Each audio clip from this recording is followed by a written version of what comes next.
우리는 자기를 내세우는 사람들과 같은 부류가 되려고 하거나 그들과 견주어 보려고 하지 않습니다.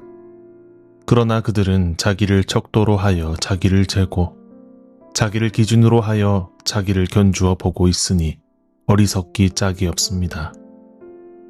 우리는 마땅한 정도 이상으로 자랑을 하려고 하지 않습니다. 우리가 여러분에게까지 다다른 것도 하나님께서 우리에게 정하여 주신 한계 안에서 된 일입니다.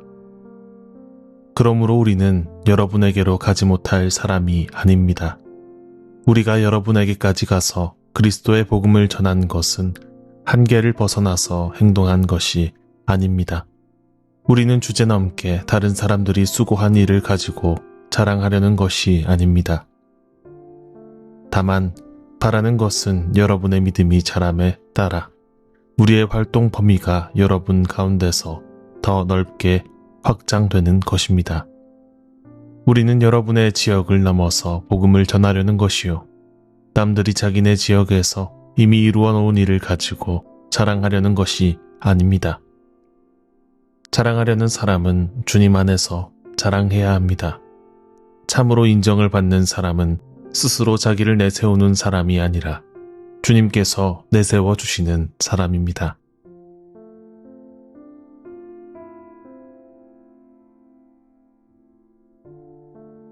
고린도후서 10장 12절에서 18절까지의 말씀입니다.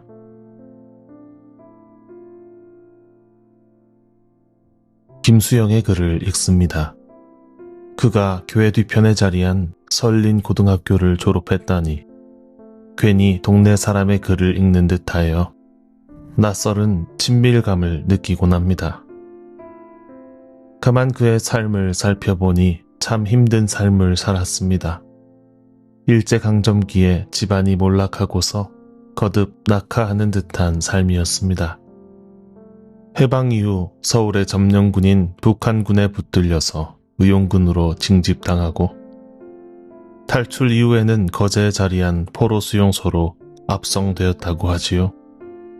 그 이유로 김수영 시인은 남한 사회에서 번듯한 직장을 구하기 어려웠다고 합니다.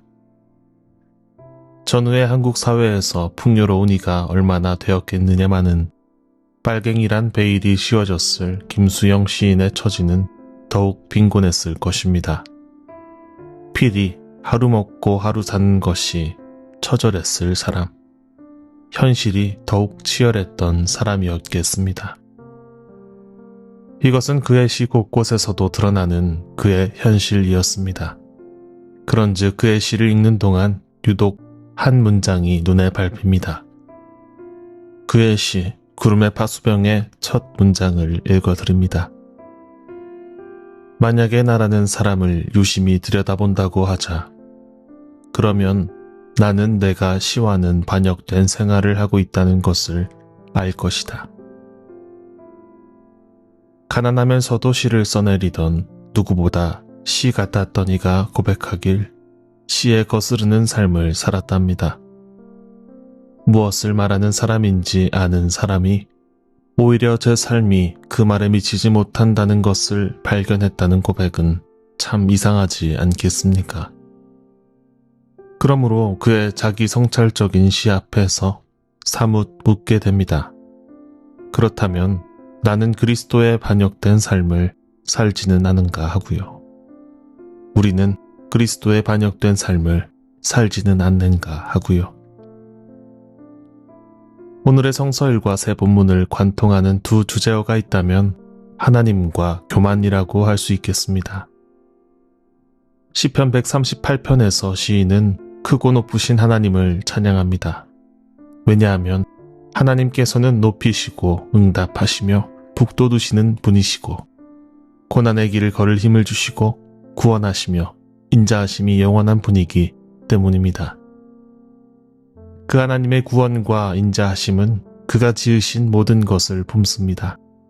그러므로 4절의 기록과 같이 하나님은 모든 왕의 감사를 받으시며 7절에 시인의 원수들의 분노를 가라앉히십니다.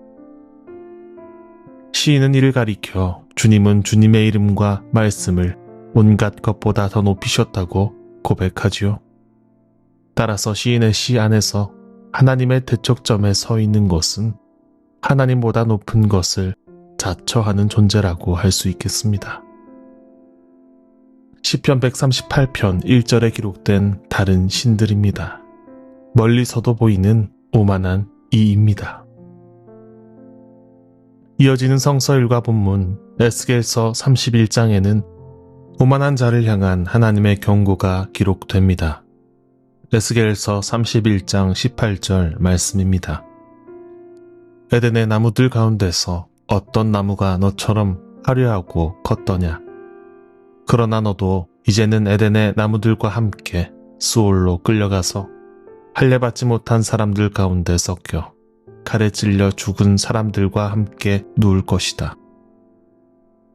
여기서 너라고 지칭된 나무는 에스겔서 31장에서 레바논의 백향목으로 비유된 아시리아입니다. 아시리아는 키가 크고 그 꼭대기는 구름 속으로 뻗어 있었습니다. 온갖 생명들이 그 안에서 보금자리를 만들고 새끼를 낳으며 자리를 잡고 삽니다. 그런데 에스겔서는 말하지요.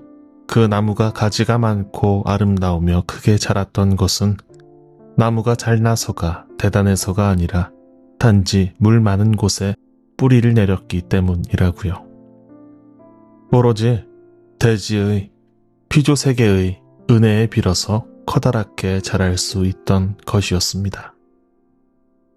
그러나 백향목은 그리 여기지 않았습니다. 에스겔서 31장 10절 말씀입니다. 그러므로 나 주 하나님이 말한다. 그 나무의 키가 커지고 그 꼭대기가 구름 속으로 뻗치면서 키가 커졌다고 해서 그 나무의 마음이 교만해졌다. 하나님께서는 에스겔 선지자를 통하여 그의 마음이 교만해졌기 때문에 그가 하늘에 닿았다고 여기기 때문에 파멸하게 될 것이라고 경고합니다. 모든 피조물이 거니는 세상, 에덴에 있던 모든 나무들이 두려워하던 그 나무가 이제 스올에 떨어질 거라고 말씀하십니다. 이것이 교만한 자에 대한 하나님의 경고이자 교만한 자들이 하나님 앞에서 맞이할 최후인 것을 에스겔서는 드러냅니다. 성경에서 말하는 교만은 단순히 타자를 업신여기는 것이 아닙니다. 하늘에 맞닿았다고 여기는 것입니다. 세상의 중심이 되는 것입니다.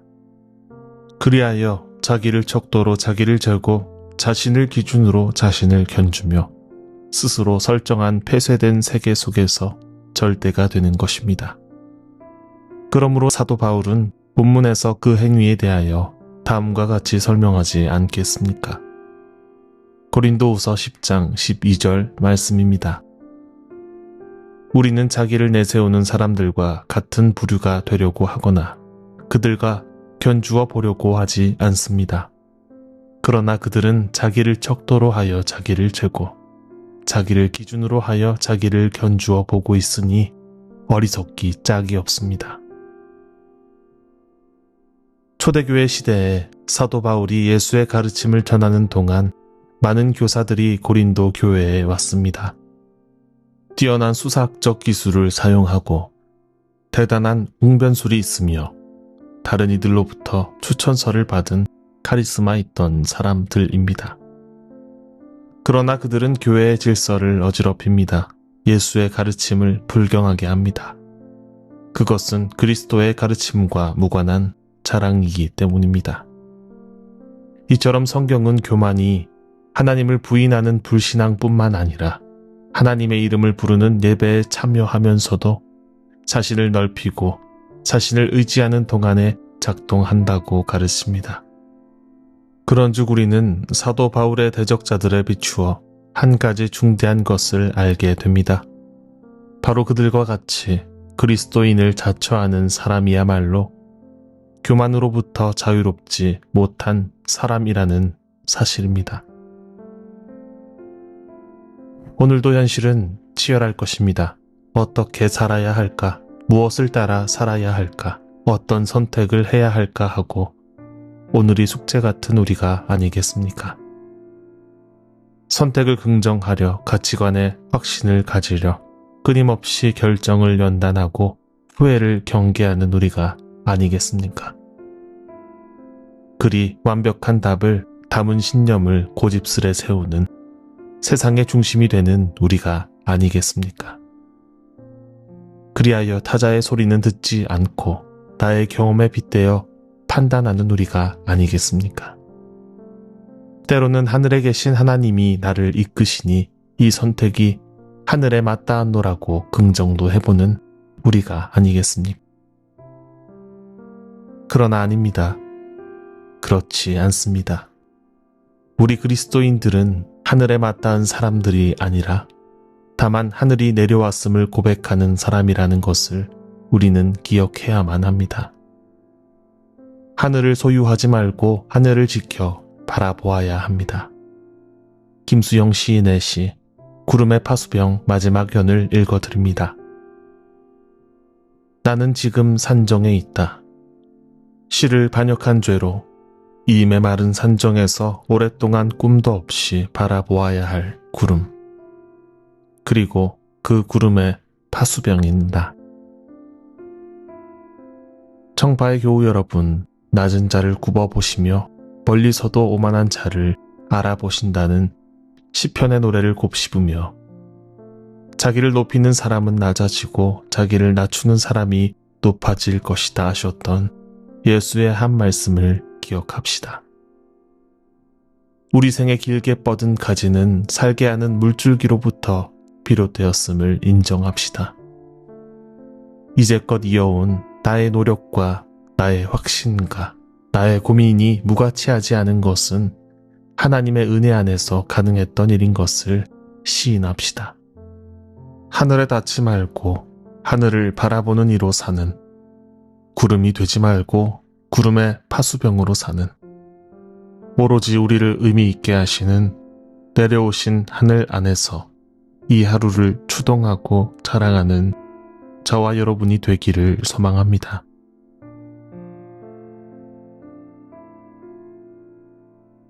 어김없이 계절을 바꾸시고 새 하루를 시작하시는 온전하신 하나님, 만물의 근원 되신 하나님을 찬양합니다. 그러나 우리는 늘 불안한 존재인 것을 고백합니다. 그리 삶의 경험과 확신으로 경계를 세우고 그 안에서 완전하다 여겼던 우리를, 어느새 하나님보다 높아졌던 우리를 불쌍히 여겨주십시오. 내가 뻗은 삶의 가지가 온전히 나의 힘과 노력이 아닌 만물을 소생케 하시는 주님 안에서 이룬 은혜인 것을 겸허히 고백하게 해주십시오. 이 하루 하늘에 맞닿는 높다란 백향목으로 살기보다 하늘을 바라보는 구름의 파수병으로 살길 소망합니다. 나의 성취나 의를 자랑하지 않게 하시고 낮아짐으로써 함께 하신 그리스도 예수를 닮아 낮은 자로 살아가게 해주십시오. 내려오신 하늘, 땅에 오신 하나님, 예수 그리스도의 이름으로 기도합니다. 아멘.